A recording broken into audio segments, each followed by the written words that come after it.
آج سے چند سال قبل تھی. تو اس سارے عمل کا کریڈٹ پاکستان کے عوام کو جاتا ہے اور عوام سے پہلے کریڈٹ عمران خان کو جاتا ہے جنہوں نے اس پورے نظام کو ایکسپوز کیا. اس میں انہوں نے صحافیوں کو اویئرنیس دی, عوام کو اویئرنیس دی, بیوروکریٹی کو کریسی کو جو ہے وہ سمجھ میں آیا کہ یہ ان کو تو خیر پہلے سے پتا تھا لیکن ہر ایک بندے کو سمجھ میں آ گیا کہ یہ نظام کیسے چلتا ہے. اب عوام کے دلوں میں نواز شریف صاحب کی محبت کیسے پیدا ہوگی, اس کے لیے آپ کو 27 سال اور جدوجہد کرنی پڑے گی, عمران خان سے آگے جانا پڑے گا. عمران خان کے لیے محبت عوام کے دلوں میں ہے, دشمن بھی تعریف کرنے کے اوپر مجبور ہے, اور یہ محبت نفرت میں کیسے بدلے گی یہ آپ کوشش کر رہے ہیں, کرتے جائیے. دوسری طرف ان کے جو لوگ ہیں وہ حلف دے رہے ہیں اور ان کے لیے دعائیں کر رہے ہیں. دیکھتے ہیں کہ یہ اونٹ جو ہے وہ کس کروٹ بیٹھے گا, کس کی جیت ہوگی, کس کی ہار ہوگی. اس کے ساتھ دیکھیے کہ آج بری خبر یہ ہے کہ زلزلہ آ گیا. 8 اکتوبر کو بھی آزاد کشمیر اور پاکستان اور افغانستان میں زلزلہ آیا تھا جس میں ہزاروں لوگوں کی جانیں چلی گئی تھیں. آزاد کشمیر میں تو آج تک جو زلزلہ متاثرین تھے اس میں سے آج بھی وہ فیملیز خاندان ہیں جو بحالی ان کی نہیں ہو سکی, ان کو وہ چیزیں نہیں ملی جس میں کھربوں روپے آئے تھے پاکستان کو امداد کے اصول کے لیے, لیکن اس میں لوٹ کھسوٹ کی گئی. پھر دیکھیے کہ انگریز کی بات سچ ثابت ہوئی اور پاکستان کے اس زلزلہ کے حوالے سے جو ٹیکنالوجی کو دیکھتے ہیں, زاہد رفیع صاحب کا میں نے انٹرویو کیا تھا, وہ کہہ رہے تھے کہ زلزلے کے آنے کا اور باقی چیزوں کا کوئی تعلق نہیں ہے قرآن کے ساتھ, اللہ کے ساتھ, باقی چیزوں کے ساتھ مان لیتے ہیں. انہوں نے یہ دعویٰ کیا تھا کہ یہ جو انگریز ہے یہ ذاتی تشہیر کے لیے اٹینشن سیکر ہے اس لیے ایسے کہہ رہا ہے, لیکن یہ جو ڈچ سائنسدان تھا اس نے جو بات کہی تھی آج افغانستان میں زلزلہ آ گیا اور جو ڈیٹس انہوں نے دی تھی 7 ڈیز کا ٹائم دیا تھا اسی کے دوران آیا, اور 3000 سے زائد لوگ افغانستان کے اندر جو ہیں وہ اس زلزلہ کی زد میں آئے.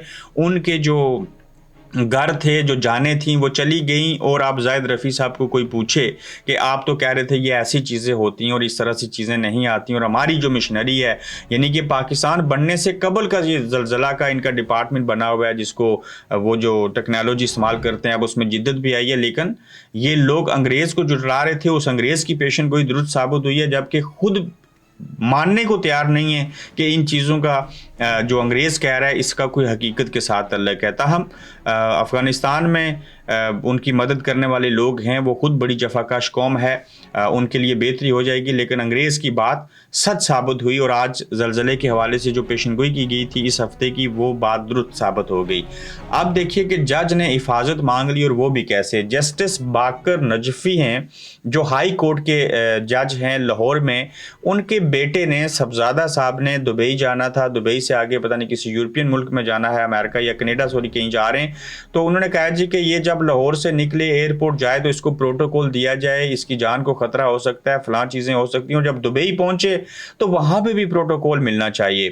اب جج صاحب کو کوئی پوچھے آپ کو تو پروٹوکول مل سکتا ہے, چیزیں ہو سکتی ہیں, آپ کی جان کی حفاظت کرنا تو لازم ہے, لیکن آپ اپنے بیٹے کے لیے کیوں پروٹوکول مانگ رہے ہیں؟ آپ کون ہوتے ہیں؟ یہ کوئی بادشاہی نظام ہے کہ جو آپ کے بیٹے کو پروٹوکول دیا جائے, اس کی جان کو خطرہ ہے تو پرائیویٹ سیکیورٹی رکھ لیجئے. ایسے کون سے آپ نے کارنامے کیے ہیں جس کے تحت آپ کے بیٹے کی جان کو خطرہ ہے یا باقی چیزیں ہو سکیں گی؟ تو ججوں کی اگر یہ حالت ہے کہ بیٹا یہاں سے جا رہا ہے تو اس کو پروٹوکول دو, دبئی پہنچے پھر بھی پروٹوکول دو, تو جب یہ کسی انگلینڈ اور باقی دنیا میں آئے تو دیکھیں نا, آپ کوشش کر لیجئے کیسے پروٹوکول دلوا سکتے ہیں. یہاں پہ پروٹوکول نہیں ملتا. یہ پاکستان کے وسائل کو آپ لوگ کھا رہے ہیں, یہ غلط چیزیں کر رہے ہیں, اور آپ کے بیٹے کو کیوں پروٹوکول ملے؟ کیا وہ کو من و سلوہ کھانے والی آپ قوم ہے؟ کیا آپ کا بیٹے کی جو ہے وہ ڈائریکٹ کہیں سے نازل ہو گیا ہے؟ کوئی آپ کو رویل فیملی ہے؟ آپ جج ہیں, ایک عام سی بات ہوتی ہے. تو آپ کے بیٹے کو پروٹوکول دے کے اس ریاست کے اوپر آپ کی اولادیں بھی بوجھ بنیں گی, آپ کا انصاف کا نظام بھی بوجھ بنے گا, آپ کے فیصلے بھی بوجھ بنیں گے, اور اوپر سے آپ کو چاہیے کہ پروٹوکول دیا جائے.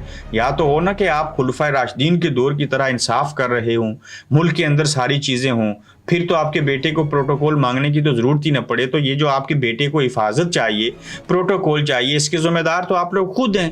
اس ملک میں انصاف ہو, باقی چیزیں ہوں, تو آپ کے بیٹے کی جان کو خطرہ کیوں ہو؟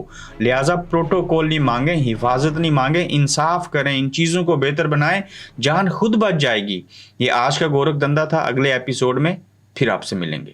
آپ دیکھ رہے ہیں گورکھ دھندا ابرار قریشی کے ساتھ.